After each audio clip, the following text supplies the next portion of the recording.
mursalin wa ala alihi wa sahbihi ajma'in. Di video kali ini kami dari kelompok 1 akan menjelaskan mengenai peta korelasi untuk mencari R produk momen. Nah, jadi di sini kami telah membuat beberapa tabel yang berisi nilai-nilai yang dihasilkan oleh siswa-siswa di SMA negeri. Jadi teman-teman bisa lihat di kolom ini samping bahwasanya di sini ada 80 orang yang telah mengumpulkan nilai-nilai matematika dan juga fisika. Di sini dari mulai Ani, Ana, Adi, Andi sampai Rina. Nah, itu siswa-siswi yang telah mengumpulkan nilai-nilai matematika dan fisika. Dan semua siswa dan siswi yang telah mengumpulkan ini memiliki nilai yang beragam. Ada yang 79, ada yang 80 dan sebagainya. Nah, jadi setelah kita mendapatkan data nilai matematika dan fisika daripada siswa-siswi SMA Negeri Sungai Pakming ini, kita ubah ke peta korelasi. Nah, guna daripada peta korelasi ini adalah untuk memudahkan peneliti ataupun guru dalam mengoreksi nilai-nilai yang telah didapatkan daripada data nilai yang telah diambil. Nah, jadi seperti inilah data korelasi. Dan jenis data korelasi ini adalah jenis data korelasi kelompok. Nah, baik, kita langsung saja masuk ke cara memindahkan data nilai ke peta korelasi di sini. Nah, jadi sebelumnya kita harus mengetahui X itu nilai apa dan Y itu nilai apa. Jadi di sini X itu menandakan nilai matematika, sedangkan nilai Y itu menandakan nilai fisika. Jadi itu yang mesti teman-teman perhatikan ketika ingin memindahkan data nilai ke peta korelasi. Nah, setelah itu bagaimana cara menambahkan nilai hasil nilai mata pelajarannya? Nah, kita ambil contoh Ani. Nah, di sini teman-teman bisa lihat nilai Ani di matematika itu mendapatkan 35. Nah, jadi caranya nilai matematikanya tadi itu di huruf mana? Di huruf X. Jadi kita perhatikan di atasnya dulu nilainya. Nah, jadi tadi kan nilai Ani 35. Jadi di mana angka 35 di sini? Ya, betul sekali di sini. Nah, jadi fokusnya Ani nilai ini di sini. Dari vertikalnya. Lalu nilai fisika Ani itu mendapatkan 55. Nah, ini kan tadi matematika. Sekarang kita fokus ke nilai fisika, yaitu Y. Jadi yaitu ke sini ya, ke bawah. Nah, nilai Ani fisika 55. Mana angka 55 di sini? Ya, betul sekali. 100 cm. Di sini ya. Nah, jadi cara meletakkan angka TI-nya tadi kan 35. Nah, dan nilai fisikanya 55. Jadi tambahkan nilai TI-nya di sini. 1. Seperti contoh, kita ambil contoh lagi. Nilai Ana. Matematika Ana mendapatkan 79. Mana angka 79 di sini? Ya, betul sekali di sini. Lalu nilai fisikanya mendapatkan 80. Mana angka 80 yang ada di sini? Ya, betul sekali di sini. Jadi cara menambahkan nilai di sini adalah tinggal lihat angka 79 dan angka 80. Jadi angkanya ini. Jadi tambahkan T-nya satu di sini. Seperti itu. Kita ambil contoh satu lagi. Nilai Adi. Nilai Adi di matematika itu mendapatkan 52. Mana angka 52 di sini? Ya, di sini ya. Pas di sini. Lalu Adi mendapatkan nilai 62 di fisika.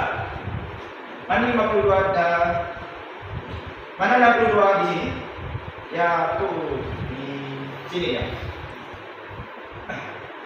Ini ya, bawah. Nah, jadi angka Andi di sini, matematikanya di sini. Tarik. Nah, nilai fisika Andi 62 berarti di sini. Jadi sejajarkan, disesuaikan. Jadi tambahkan nilai TI-nya di sini. Nah, setelah kita mendapatkan nilai TI itu tadi, maka kita jumlahkan. Kita jumlahkan nilai TI tersebut, lalu kita pindahkan ke kolom X dan Y. Juga yang di bawah F dan X. Untuk mendapatkan nilai X dan Y ini, yang pertama kita jumlahkan secara keseluruhan nilai tally itu tadi dengan kolom yang bersejajaran. Yang pertama kita hitung 1, 2, maka kita pindahkan di sini 2. Juga begitu selanjutnya, berapa nilai tally kolom yang kedua? Kita hitung 1, 2, 3, 4, 5, 6. Maka kita pindahkan ke sini di kolom XY angka 6. Contoh yang kedua yaitu kolom yang ketiga. Kita hitung jumlah tally yang di kolomnya. 1, 2, 3, 4, 5, 6, 7, 8. Maka kita pindah angka 8 ke kolom XY. Begitu selanjutnya sampai hasilnya 80. Begitu juga dengan nilai Fx. Nilai Fx contohnya sama tapi kita menghitungnya ke bawah. Yang pertama, kolom pertama, berapa nilai Fx yang pertama? Kita hitung nilai tally-nya 1. Maka kita pindahkan 1 ke kolom Fx.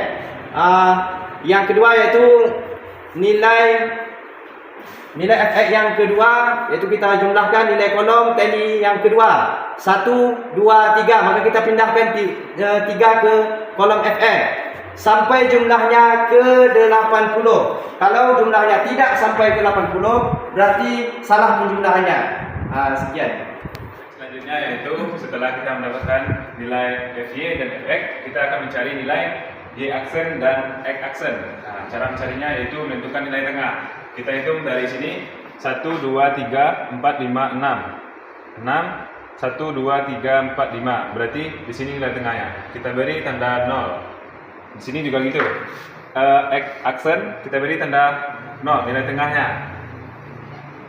Kemudian untuk angka ke atas dibolehkan dari untuk ke atas nilai positif dari angka 1 sampai 5.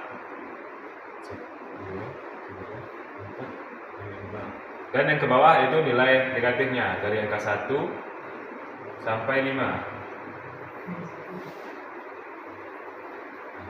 Begitu juga dengan ini. Yaitu kita mencari nilai Fy aksen. Cara mencarinya yaitu mengalihkan nilai Fy dan Y aksen. Yang pertama yaitu 2 kali 5, yaitu 10. 6 kali 4, 24. 8 kali 3, 24. 9 kali 2, 18. 13 kali 1, 13. 11 kali 0, 0. 8 dikali min 1, min 8. 10 kali min 2, min 20. 7 kali min 3, min 21. 8 kali min 4 itu min 16. 2 kali min 5 itu min 10. Begitu juga dengan nilai mencari nilai Fx aksen, sama dengan mencari Fy aksen. Selanjutnya setelah kita mendapatkan nilai Fy aksen, kita akan menjumlahkan semuanya, yaitu jumlahnya 14. Kemudian kita menjumlahkan nilai Fx aksen juga. Nilainya yaitu sigma Fx aksen yaitu 47. Penjelasan dari saudara Husain kita tadi, selanjutnya kita yakni mencari Fy aksen kuadrat. Dan sebagaimana cara dari buku ini dan setelah saya pelajari dari apa yang telah saya pelajari, cara mencarinya ini dikali berdasarkan dari tabel ini, yakni dikali Y aksen sama Fy aksen dikali, jadi hasilnya 50. Jadi yang seterusnya ini 4 dikali 24 sama dengan 96. Jadi begitulah seterusnya hingga ke bawah. Sedangkan yang di sini caranya sama, yakni seperti 5 kali 5 sama dengan 25, 4 kali 12 sama dengan 48, 3 kali 12 sama dengan 36, 2 kali 14 sama dengan 28, 1 kali 10 sama dengan 10, sedangkan 0 dikali 0 tetap 0, dan begitulah seterusnya. Jadi setelah kita cari dari hasil yang Fy aksen kuadrat ini tadi, selanjutnya kita jumlahkan. Semua ini dijumlahkan dan muncullah nilai dari sigma Fy aksen kuadrat, yakni sama dengan nilai dari hasil penjumlahan tadi. Berarti yang dari atas ini dijumlahkan ke yang bawah dan muncullah hasilnya 492. Sedangkan yang di sini ini caranya sama seperti cara untuk mencari Fy aksen kuadrat tadi. Di sini kan Fx aksen kuadrat. Ya, ini dari 25 tambah 48 tambah 36 tambah 28 dan seterusnya sampai ke sini ditambahkan, dan hasil akhirnya yakni kuadrat Fx aksennya F kuadrat sigma Fx aksen kuadratnya yakni 447. Nah, jadi muncullah hasil dari ini tadi. Berdasarkan jumlah, ya kalau yang ini dari atas ke bawah, sedangkan yang di sana dari kiri ke kanan. Kita akan mencari nilai X aksen dan Y aksen. Bagaimana cara mencarinya? Langkahnya yang pertama kita harus melihat hasil tally tadi. Tadi nilainya dapatnya 1. 1 dikalikan dengan X aksen yaitu min 5. 1 dikalikan min 5 hasilnya min 5. Min 5 tadi dikalikan dengan Y aksen, maka dikalikan dengan min 5 hasilnya yaitu 25. Begitupun ini. Hasil talinya 1. 1 dikalikan dengan min 4 sama dengan min 4. Min 4 dikalikan dengan min 3 hasilnya 12. Begitupun di bawahnya. 1 dikali min 4 min 4. Min 4 dikalikan dengan min 4 sama dengan 16. Setelah kita mendapatkan angka yang kecil di atas ini, maka kita jumlahkan. Yang pertama 20 ditambah 25 hasilnya 45. Maka kita letakkan 45 di sini. 45. Begitupun selanjutnya 4 ditambah 8 ditambah 12 ditambah 23 ditambah 20, maka hasilnya 76. Setelah kita dapat hasil ini semua, maka kita jumlahkan. Maka jumlahnya sigma X aksen dan Y aksen sama dengan 368. Nah, di bawahnya begitupun 25. Dari mana kita mendapatkan 25 ini? Dari hasil tadi 25 ini kita turunkan ke bawah. Hasilnya 25. Yang ini 12 ditambah 16 ditambah 20 maka hasilnya 48. 6 ditambah 9 ditambah 24 maka hasilnya 39. Ini semua kita jumlahkan. Maka hasilnya sigma X aksen dan Y aksen 368. Untuk mengecek ini hasilnya betul atau tidak, maka hasil antara yang di atas dengan yang di bawah ini harus sama. Kalau tidak sama maka terjadi kesalahan. Sekian, terima kasih. Dan kita ambil kesimpulan yang pertama, N berjumlah 80, sigma F X aksen 47, sigma F Y aksen 14, sigma X F aksen kuadrat 447, sigma F Y aksen 2 pangkat 2 492, sigma X aksen Y aksen berjumlah 368. Maka untuk mendapatkan mencari aritmetik kan, ini rumusnya. Rumusnya R X-nya sama dengan sigma X aksen Y aksen dikurang buka kurung sigma F Y aksen tutup kurung buka kurung sigma F Y aksen tutup kurung per N.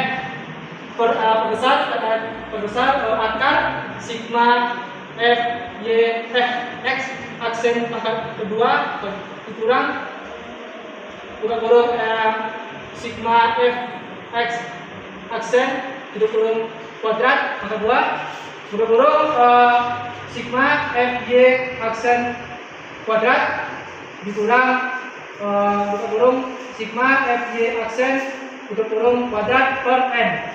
Jadi inilah rumusnya untuk menentukan N hitung. Yang mana kan ini sudah tertera sini kan, maka kita masukkan yang sigma X aksen Y aksen berjumlah 368 kita masukkan. Yang sigma F Y F X aksen 47.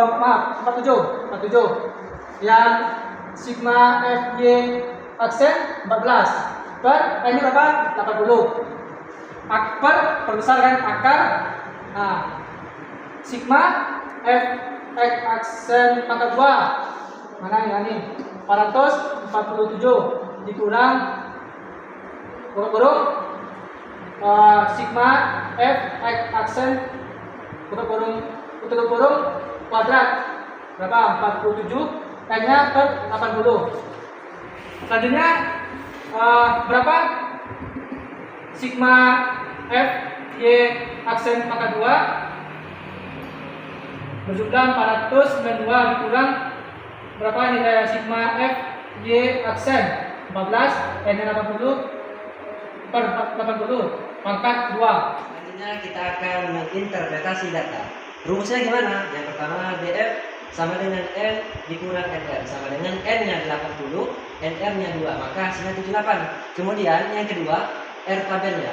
Ada berapa R tabelnya? Yaitu 0,217. Lalu setelah dapat kita hasil ini, maka kita bandingkan. Bandingkan R hitung dan R tabel, maka 0,767 lebih besar daripada 0,217. Maka HA diterima dan HO ditolak. Jadi kesimpulannya, terdapat korelasi positif antara nilai matematika dan nilai fisika di SMA Negeri Sungai Paling. Terdapat korelasi di antaranya. Yang kedua, tinggi rendah nilai fisika mempunyai hubungan yang kuat dengan nilai matematika. Nah, tinggi nilai matematika selalu diikuti dengan tingginya nilai fisika. Jadi, kalau nilai matematikanya tinggi, maka nilai fisikanya juga tinggi. Begitupun sebaliknya. Jika nilai matematikanya rendah, maka rendah pula nilai fisikanya. Oke, mungkin itu saja yang dapat kami sampaikan dari kelompok 1. Kurang dan lebihnya kami meminta maaf. Akhirul kalam, wassalamualaikum warahmatullahi wabarakatuh. Waalaikumsalam.